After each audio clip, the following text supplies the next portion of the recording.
spooky evening tonight. And we'll read a story about a shopping cart killer, true crime, and stay tuned to the end of the story, and I'll give you my own little story time of why I love so much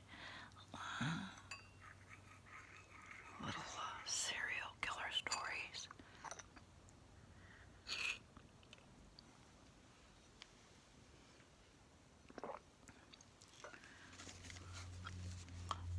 True crime. Thumbnail. This story, the information I'm reading from the story was from December of last year. The shopping cart killer. It's not funny, but for some reason it's making me laugh.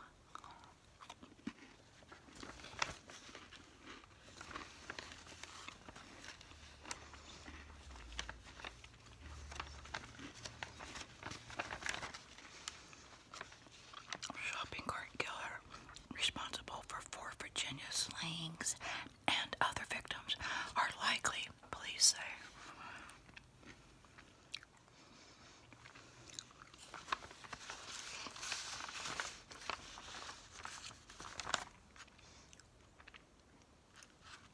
This is an update from December of 2021, so obviously it happened prior.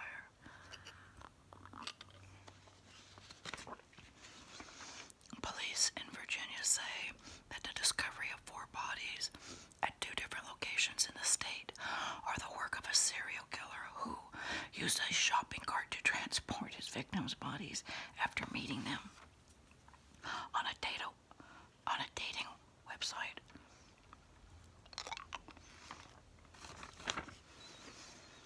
At a press conference Friday, Fairfax County Police Chief Kevin Davis dubbed the suspect, 35-year-old Anthony Robinson of Washington, D.C., as the shopping cart killer. Investigators believe there are likely more victims,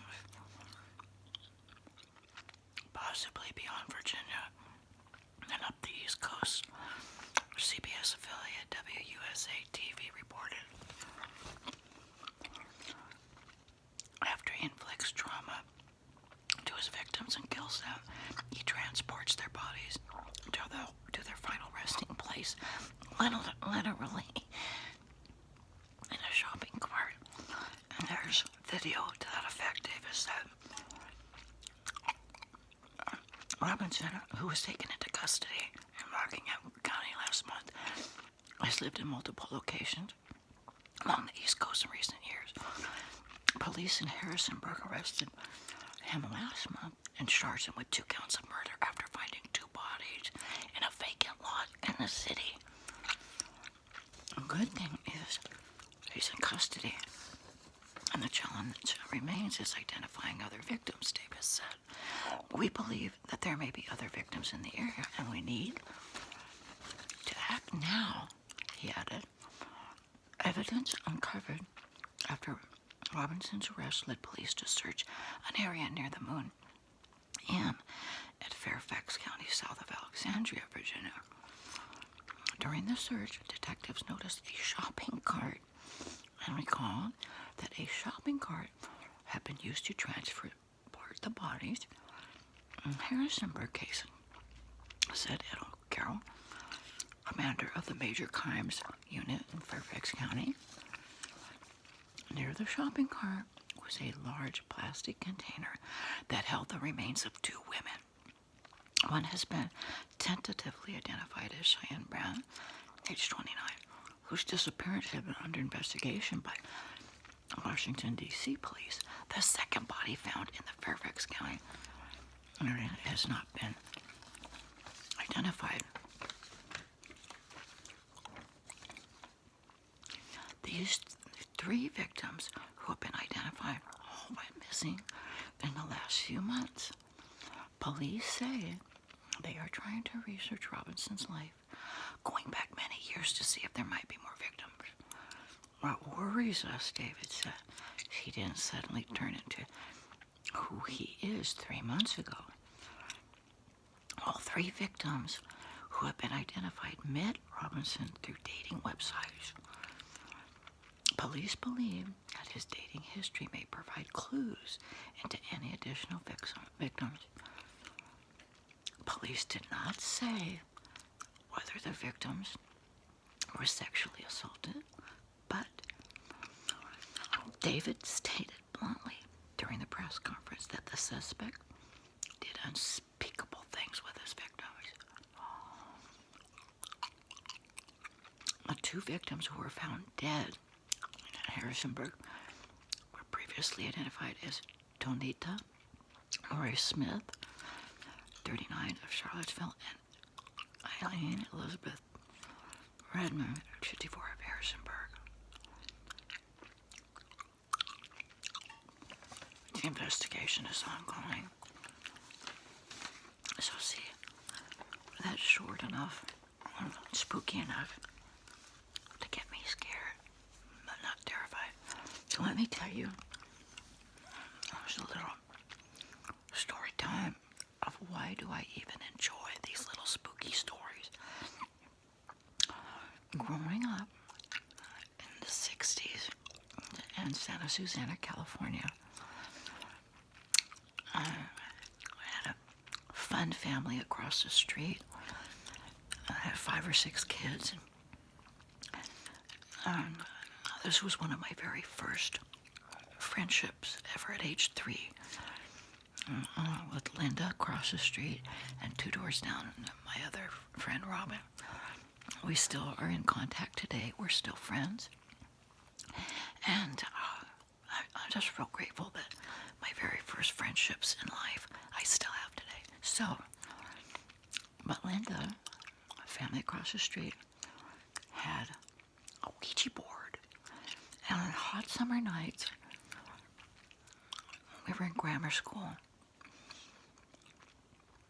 they would bring the Ouija board out, and we would play it in our garage. And I don't know, I can't remember playing it anywhere else other than in our garage. And it would be at night.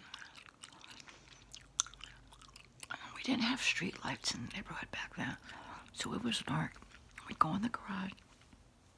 We'd sit on the floor in between the car and the wall, 3 or 4 of us, and we'd play the Ouija board. And it was very, very dark, but you could still see a little bit.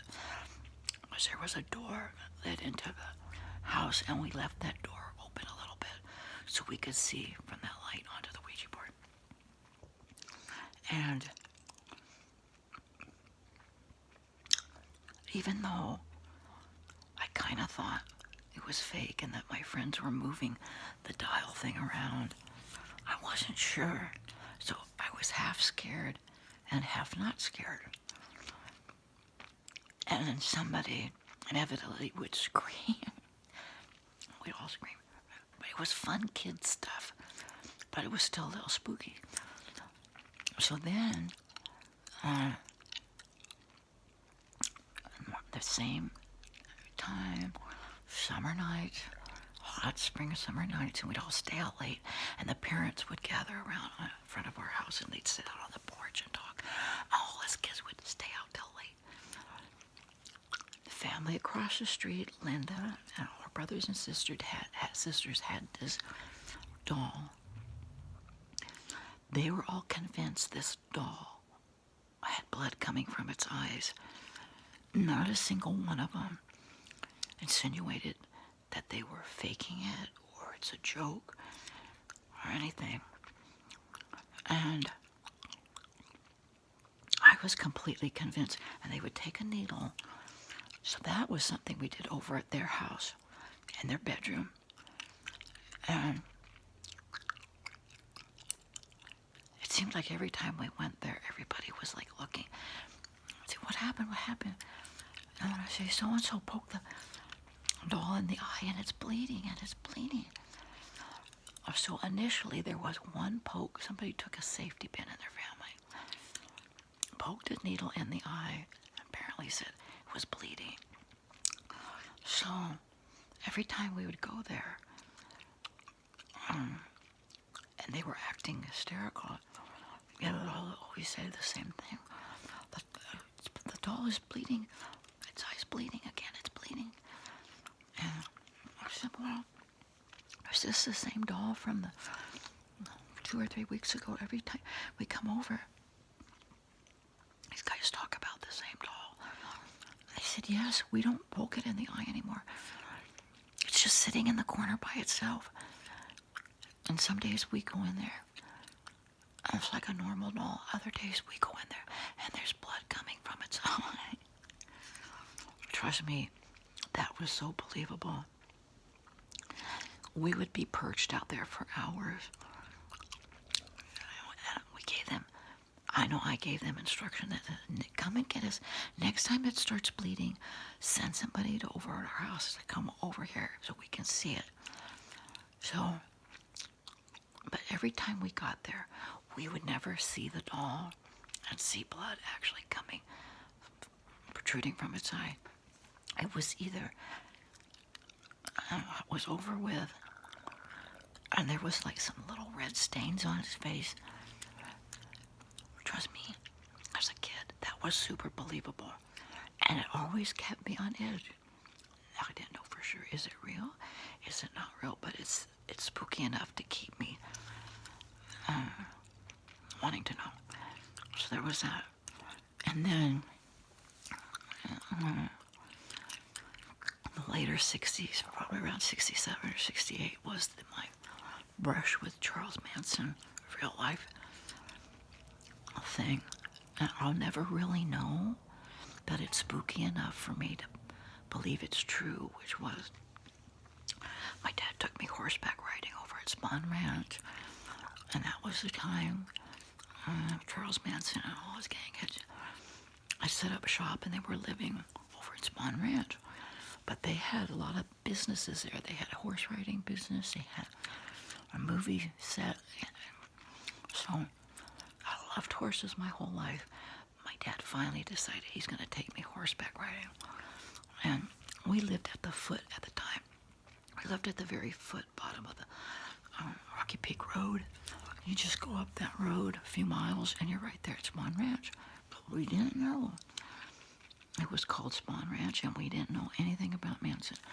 So we go there, me and my dad, we go to rent horses, and bigger than beans, if looking back, if the girl that was our guide for horseback riding wasn't a typical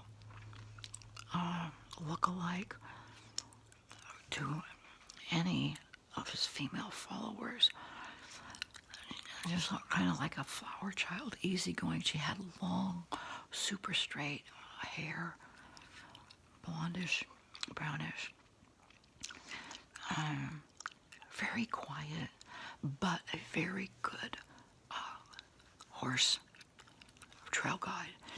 She knew how to handle a horse, and the bridle on my horse came apart, and it was sticking in the ear of my horse, which made my horse kind of freak and start running off. This girl comes running up right next to my horse, grabs the bridle, stops, fixes everything, and we're good to go. Amazing. But she didn't talk a lot. She was a very quiet girl.